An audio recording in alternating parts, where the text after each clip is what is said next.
Hello dear students, maths पूरी गणितीय अध्ययनशाला की आज की क्लास में आपका बहुत स्वागत है।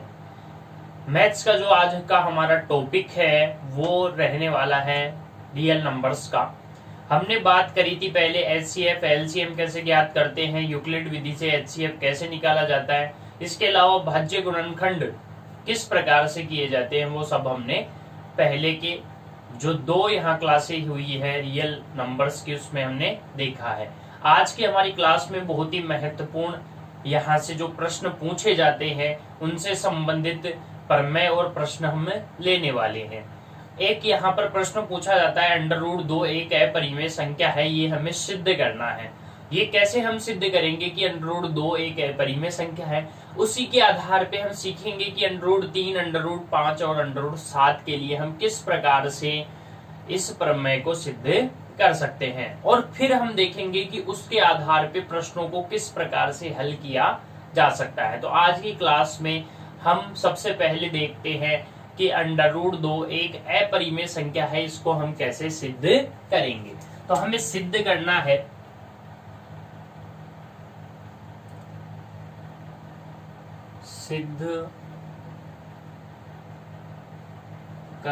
है कि अंडर रूट 2 एक अपरिमेय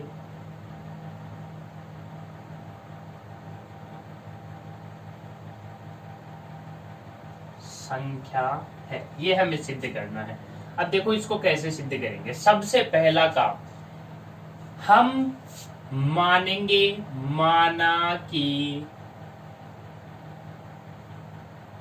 अंडर रूट 2 एक परिमेय संख्या है। सबसे पहले मानेंगे कि अंडर रूट 2 क्या है, एक परिमेय संख्या है। सिद्ध करना है परिमेय संख्या है, लेकिन मान के क्या चलेंगे कि अंडर रूट 2 एक परिमेय संख्या है।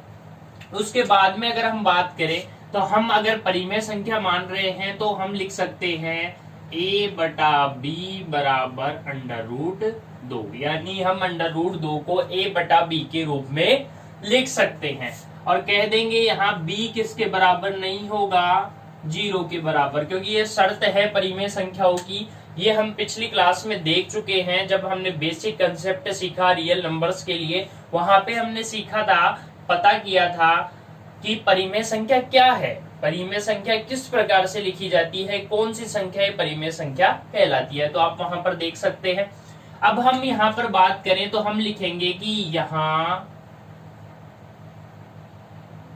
a व b सह अभाज्य संख्याएं हैं, अर्थात इनका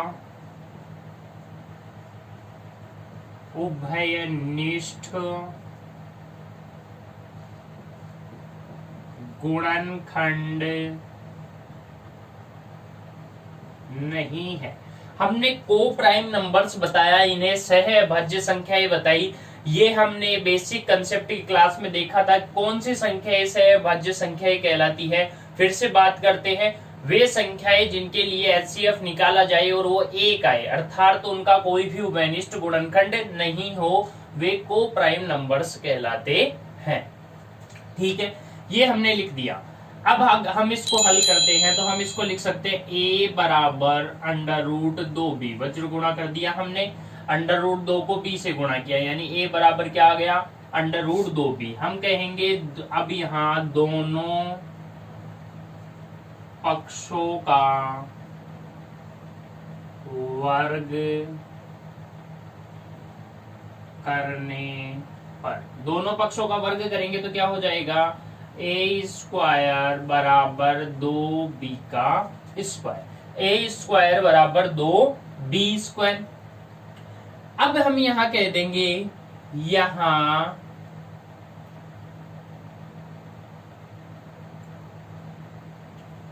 2b स्क्वायर। अब देखिए ये दोनों संख्याएं आपस में क्या है, बराबर है। तो हम यहाँ कह सकते हैं कि 2b² 2 से विभाजित है। ठीक है, 2b² 2 से विभाजित है, अतः a² भी 2 से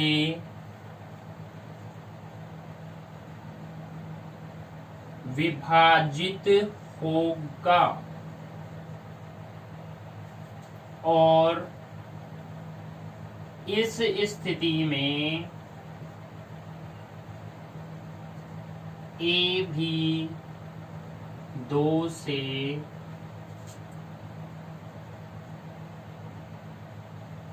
विभाजित होगा।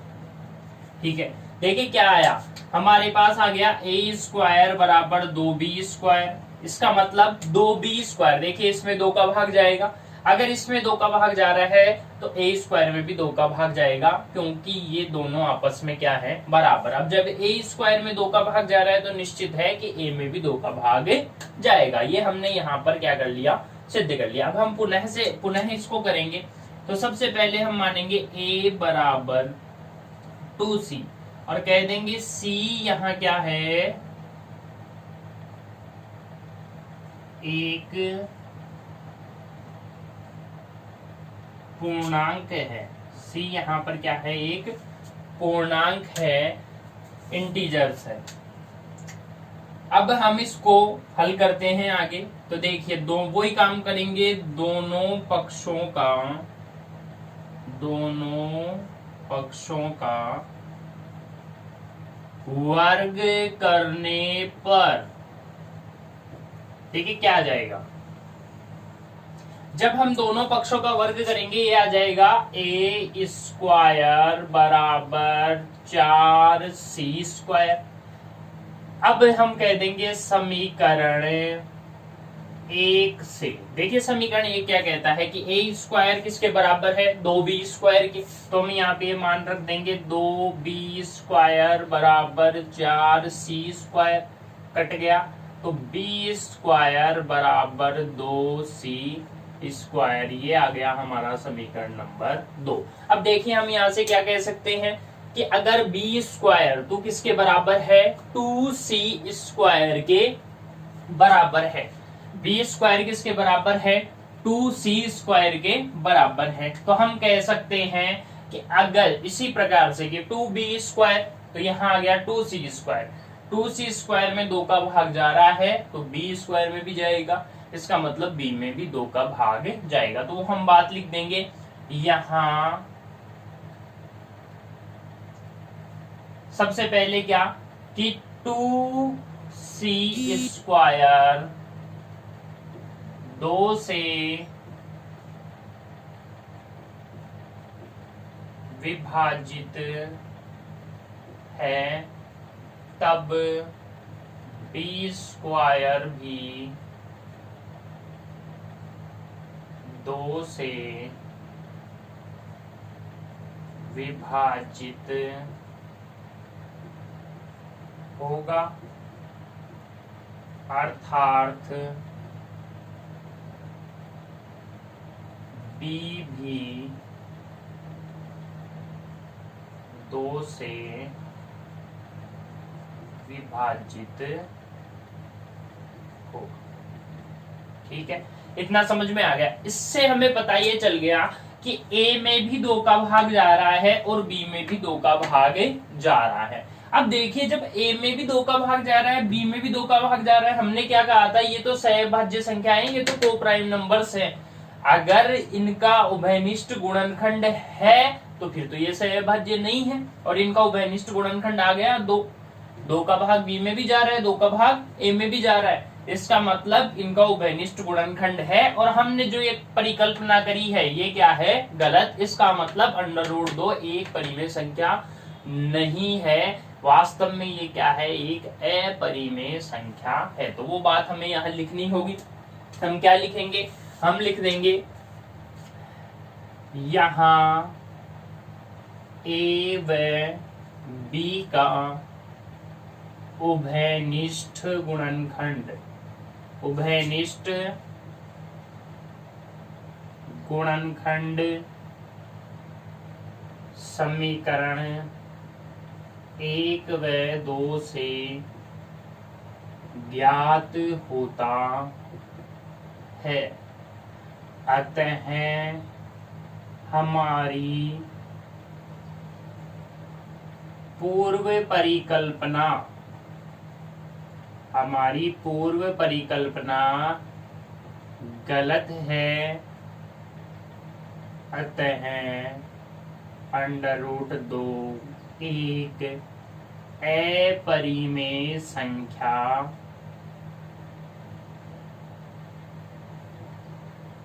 है, इरेशनल नंबर है। √2 एक अपरिमेय संख्या है। तो हम इस प्रकार से सिद्ध कर सकते हैं। अब बात आती है, क्या √2 ही नहीं, √3 भी सिद्ध कर सकते हैं, √5 भी कर सकते हैं, √7 भी।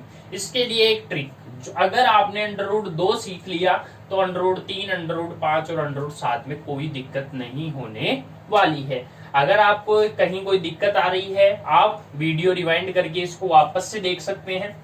अब मैं आपको बताता हूं कि √2 की जगह अगर √3 होता, √5 होता या √7 होता तो हम इसको किस प्रकार से हल करते। देखिए सारा प्रोसेस वही रहता, यहाँ पे √3, √5 या √7 मिलता। तो हम सबसे पहले यहाँ भी मानते √3 दिया हुआ होता तो √3, √5 होता तो √5, √7 होता तो √7। इस जगह भी क्या जाता, √3 या √5 या √7। ठीक है, अगर इनमें से कुछ दिया हुआ होता तो फिर कह देते वही सारी बातें कि ए व बी सहभाज्य संख्या है, इनका उभयनिष्ठ गुणनखंड नहीं है। अब यहाँ पर जब हम हल करते, देखिए इसको ध्यान से देखना है। यहाँ पे अगर यहाँ पर a बराबर √3b होता तो हल हो जाता a² बराबर 3b²। ठीक है, 3 हो गया, फिर कह देते 3b², 3b² 3 से विभाजित है। फिर क्या चलता, 3b² किससे विभाजित है, 3 से विभाजित है। तो a² भी किससे विभाजित होगा, 3 से विभाजित होगा। और इस स्थिति में a भी किससे विभाजित हो जाएगा, 3 से विभाजित हो जाएगा। और यहाँ पर भी जब परिकल्पना ये दोबारा से इसको शुरू करते हैं तो यहाँ पर a बराबर क्या लेके चलते, हम 3c लेके चलते। अब जब यहाँ पर a बराबर 3c लेके चलते तो यहाँ पर भी हल क्या आता, a बराबर 9, a² बराबर 9c²। फिर हम क्या कहते थे, a² की जगह यहाँ से किसका मान रखते, यहाँ पर रखते 3b², उसको हल कर लेते और इसी प्रकार से हम कंप्लीट काम को कर लेते। ठीक है, 5 आता तो यहाँ पर हमें क्या प्राप्त होता, यहाँ पे हमें प्राप्त होता 5b²। तो यहाँ सब जगह क्या आ जाता, 5b² किससे विभाजित है, 5 से विभाजित है। तो a² भी किससे विभाजित होगा, 5 से विभाजित होगा। और ये पूरा काम a में भी 5 का भाग जाएगा। फिर यहाँ पे 3c ना लेके क्या लेके चलते, 5c। और जब ये √7 के लिए पूछा जाता तो यहाँ पर 7 हमारे पास होता, √7 और 7 की टर्म्स में हम इसको क्या कर लेते, हल कर लेते। बाकी सारा प्रोसेस उसी प्रकार से है। होप आपको यह बहुत अच्छे से समझ में आएगा। ये सबसे महत्वपूर्ण प्रश्न है इस प्रश्नावली का, और यहाँ से प्रश्न पूछ ही लिया जाता है। या तो डायरेक्ट प्रमेय का कुछ प्रश्न दे देता है, अगर प्रमेय नहीं देती है तो इसके आधार पे कोई प्रश्न आपसे हल कराया जाता है। अब हम देखेंगे इससे किस प्रकार के प्रश्न हल किए जाते। अब इस प्रमेय के आधार पे हम कुछ प्रश्न लेते हैं। किताब का ही एक प्रश्न है, हमें प्रमाणित करना है कि 5 माइनस √3 एक अपरिमेय संख्या है।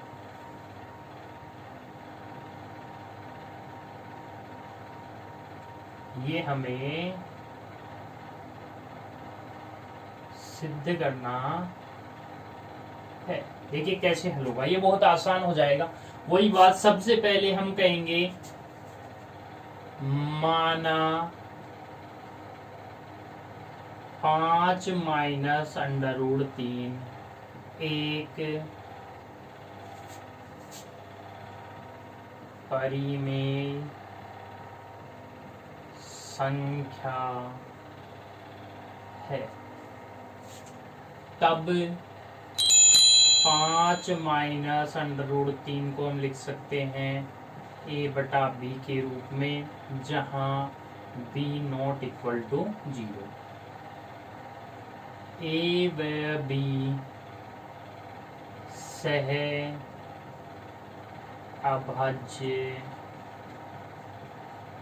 पूर्णांक है, ठीक है, और जिनका कोई उभयनिष्ठ गुणक नहीं है। अब देखिए, अगर हम दोनों पक्षों को देखिए, पहले पक्षांतरण कर लेंगे तो ये क्या हो जाएगा,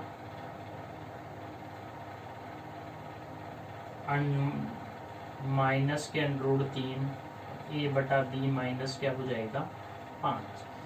या इसको ऐसे कर लेते हैं, a बटा b को इधर लिया दें तो 5 माइनस a बटा b और उधर हो गए अंडर रूट 3, ठीक है।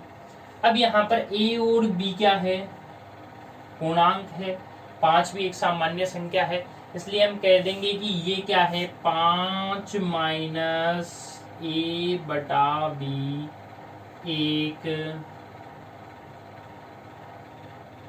परिमेय संख्या है। तब अंडर रूट 3 भी परिमेय होगी, लेकिन हम जानते हैं कि अंडर रूट 3 अपरिमेय संख्या है, अतः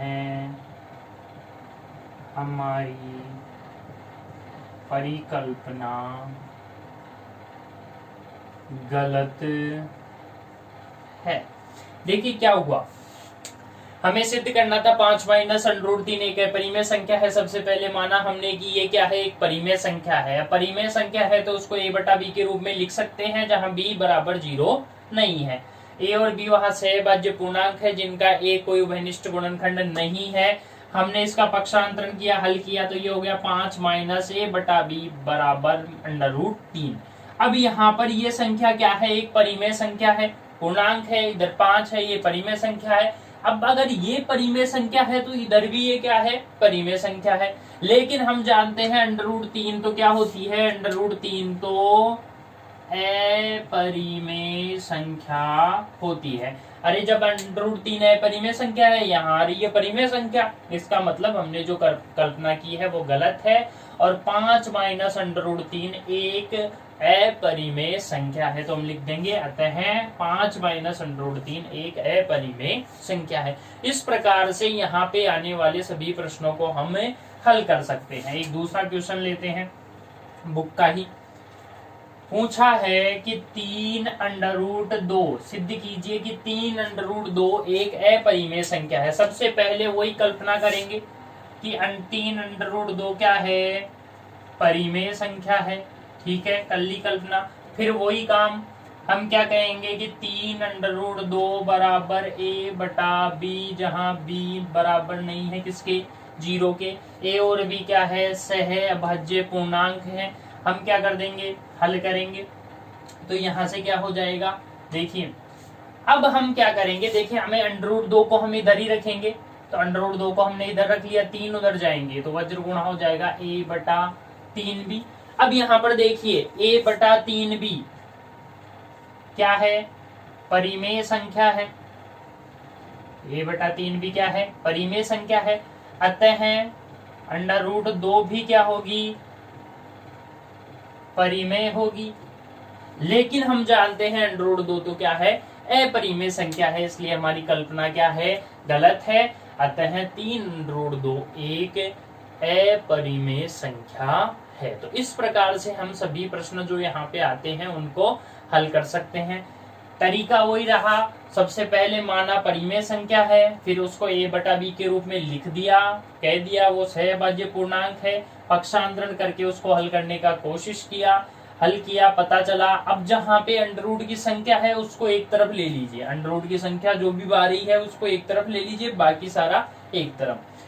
जो बाकी बचा वो सारा क्या है, परिमेय है, अतः वो अंडर रूट की संख्या भी क्या होनी चाहिए, परिमेय। लेकिन हम जानते हैं वो परिमेय नहीं होती। अब जब परिमेय नहीं है इसलिए हमारी कल्पना भी क्या हो जाती है, गलत। तो इस प्रश्नावली के, इस एक्सरसाइज के सभी क्वेश्चन प्रमेय आधारित हैं। इन सबको हम इस प्रकार से कर सकते हैं, सारे ही इसमें महत्वपूर्ण क्वेश्चन है। अब जब हम अगली प्रश्नावली पढ़ेंगे, अगली प्रश्नावली में हमें शांत और अशांत के बारे में बताना है। क्या होता है शांत और अशांत, हमने पहली क्लास जो हमारी हुई रियल नंबर्स की उसमें हमने बात करी थी, किस प्रकार से शांत आवर्ती होगी, किस प्रकार से अशांत आवर्ती होगी। तो वो सारा हमें आगे की क्लास में जब हम पढ़ेंगे हमें करना है कि हमें सिद्ध करना होता है। देखिए कुछ प्रश्न है जो अगली प्रश्नावली के हैं, वहां पे परिमेय संख्या दी हुई है और वहां पे बताया है कि आप बताइए कि वहां पे दशमलव प्रसार शांत है या अशांत। तो वो सारी बातें हम अगली क्लास में करेंगे। तब तक के लिए गुड बाय।